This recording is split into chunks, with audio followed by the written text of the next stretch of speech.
मेरा नाम है हरिया, मैं काम करता हूँ बहुत बढ़िया, खाता हूँ खाना और रोज गाता हूँ गाना। अरे यार, आज तो बहुत देर हो गई। इस खतरनाक जंगल को देखकर तो मेरे हाथ पैर ठंडे हो गए हैं। अगर मैं वक्त पर गांव नहीं पहुंचा तो मालिक बहुत नाराज हो जाएंगे। तभी हरिया को एक आवाज सुनाई देती है। सुनिए हरु जी। अरे, ये आवाज किसने दी? तभी हरिया को सामने कुछ दूर एक औरत खड़ी दिखाई देती है। अरे भाई, ये औरत अकेली इतनी रात को इस जंगल में क्या कर रही है? चलकर पूछना पड़ेगा। फिर हरिया अपनी बैलगाड़ी उस औरत के सामने लाकर रोक देता है और उससे पूछता है। अरे सुनिए, आप इतनी रात को इस खतरनाक जंगल में अकेली क्या कर रही हैं? तभी वो औरत मीठी आवाज में कहती है। अरे हरु जी, आप आ गए। मैं कब से आपका इंतजार कर रही थी। वैसे तो यहाँ से काफी लोग गुजर चुके हैं, लेकिन मैं खास आपका इंतजार कर रही थी। अच्छा, तुम सच कह रही हो? मुझे तो यकीन नहीं हो रहा है। वो क्या है ना, आज तक किसी ने मुझसे इतने प्यार से बात नहीं की। हाँ हाँ हरु जी, मैं सच कह रही हूँ। अब देर मत करिए और जल्दी से मुझे मेरे घर तक छोड़ दीजिए। हाँ हाँ, कौन सी बड़ी बात है, अभी छोड़ देता हूँ। आप मेरे पीछे बैलगाड़ी में बैठ जाइए और मुझे रास्ता बताते चलिए। फिर वो औरत हरिया की बैलगाड़ी में बैठ जाती है और हरिया बैलगाड़ी हाँकता हुआ आगे चल पड़ता है। फिर उस औरत के बताए हुए रास्ते पर चलते चलते हरिया बैलगाड़ी लेकर एक काली गुफा के आगे आकर रुक जाता है। हरिया उस औरत से पूछता है।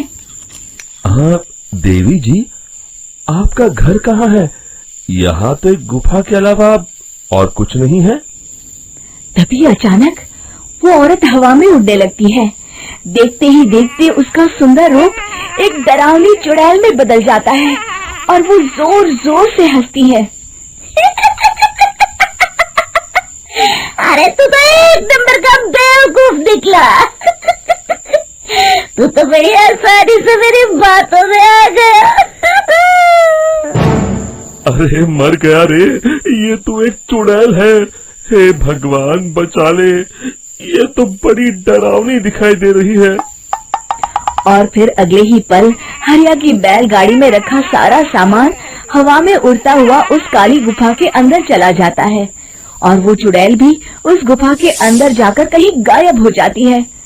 हरिया ये नजारा देख बुरी तरह घबरा और परेशान हो जाता है। अरे, ये चुड़ैल तो मेरा सारा सामान लेकर गुफा में गायब हो गई। अब क्या होगा? अगर मैं गांव खाली हाथ गया तो मालिक मेरी अच्छी खबर लेंगे। मेरी इस बात का कोई यकीन भी नहीं करेगा। फिर आखिर वही हुआ। हरिया के मालिक चंपक सेठ को हरिया की किसी भी बात पर रत्ती भर भी यकीन नहीं हुआ। चंपक सेठ को लगा हरिया झूठ बोल रहा है और उसने ही लालच में आकर सारा सामान हड़प कर लिया है। फिर हरिया को बेईमान समझकर चंपक सेठ उसे काम से निकाल देता है। अगले दिन अपनी दुकान में परेशान बैठा चंपक सेठ गुस्से में बड़बड़ाता है। अरे, दुकान में तो सामान बिल्कुल भी नहीं है। अब मुझे ही शहर जाकर सामान लाना होगा। फिर वो अपनी बैलगाड़ी लेकर शहर चला जाता है। शहर से सामान लेकर जब चंपक सेठ वापस गांव लौट रहा होता है, तभी उसे एक आवाज सुनाई देती है। चंपक जी, ओ चंपक जी। अरे, ये तो कोई मेरा नाम लेकर मुझे पुकार रहा है। फिर उस रास्ते में वही औरत खड़ी दिखाई देती है। फिर क्या था, हरिया की तरह चंपक सेठ भी उस औरत के पास अपनी बैलगाड़ी लेकर जाता है और वो भी उसकी चिकनी चुपड़ी बातों के मुंह जाल में फंस जाता है। फिर चुड़ैल उसे भी अपनी गुफा तक ले जाती है और उसका सारा सामान लेकर गुफा में गायब हो जाती है। बेचारा चंपक सेठ लाचार होकर खाली हाथ गांव लौट आता है। फिर ये उस जंगल में रोज की बात हो जाती है। जो कोई भी शहर से कुछ लेकर गांव की तरफ लौटता, वो चुड़ैल उसे बेवकूफ बनाकर उसका सारा सामान लेकर गुफा में गायब हो जाती। एक दिन हरिया एक लकड़हारे को उसी जंगल की तरफ जाते हुए देखता है। फिर हरिया उसे रोकते हुए कहता है, अरे भाई, क्यों अपनी मौत को दावत दे रहे हो? मेरी बात मानो, आगे जंगल में मत जाओ, वहाँ एक बड़ी भयानक चुड़ैल रहती है। लकड़हारा हरिया की बातों को नजरअंदाज करते हुए कहता है, अरे भाई, मुझे पहले ही बहुत देर हो चुकी है, मुझे जाने दो भाई। शाम तक लकड़ियाँ काट कर शहर के बाजार में बेचना है। तुम अपनी ये कहानी किसी फुर्सत में बैठे इंसान को सुनाओ, मैं तो चला। इतना कहकर लकड़हारा वहाँ से आगे जंगल की तरफ चला जाता है। फिर अगले दिन गांव के मुखिया के घर के बाहर बहुत सारे लोग जमा हो जाते हैं। तभी हाथ में कुल्हाड़ी लिए खड़ा लकड़हारा कहता है, अरे मुखिया जी, अब आप ही हमें बचाइए उस जंगल वाली चुड़ैल से। हमारा सारा काम तो शहर से ही होता है।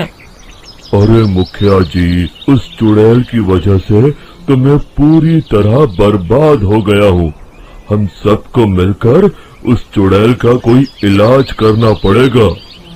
तभी भीड़ में खड़ा बीरा कहता है, आप लोग चिंता मत करिए, कल से वो चुड़ैल किसी को नहीं लूट पाएगी। मेरे पास एक बहुत अच्छी तरकीब है। तभी चंपक सेठ उसका मजाक उड़ाते हुए कहता है, अरे तेरा नाम बीरा है तो क्या हुआ? तूने अभी उस चुड़ैल को देखा नहीं है? जाकर अपना काम कर, बड़ा आया। तब मुखिया जी कहते हैं, नहीं नहीं चंपक सेठ, मुझे लगता है हमें इस लड़के को एक मौका देना चाहिए। फिर सभी गांव वाले मुखिया जी की बातों से सहमत हो जाते हैं और वीरा शाम को एक बैलगाड़ी में कुछ सामान लादकर उस जंगल की ओर चल देता है। वीरा, ओ वीरा, कहाँ जा रहा है? तभी वीरा मुड़ के देखता है, वही चुड़ैल एक औरत के रूप में खड़ी है। अरे बहन जी, मैं आपको ही ढूंढ रहा था। देखिए, मैं आपके लिए क्या लाया हूँ। अरे वाह, तो खुद मेरे लिए इतना सामान लाया है। तू ही अकेला गांव में समझदार है। जरा देखो, मैं भी खोल के, बड़ी भूख लगी है। जैसे ही चुड़ैल उस सामान पर से कपड़ा हटाती है, एक भगवान शिव की तेज रोशनी उसके अंदर मूर्ति से निकलती है और चुड़ैल अपने असली रूप में आकर जलने लगती है। अरे मैं जल रही हूँ, बचाओ! बचाओ! ओम नमः शिवाय, मर गई मैं! देखते ही देखते वो चुड़ैल राख के साथ उड़ जाती है और सभी गांव वाले भी वहां आ जाते हैं। शिक्षा बुराई पे सदा अच्छाई की ही जीत होती है।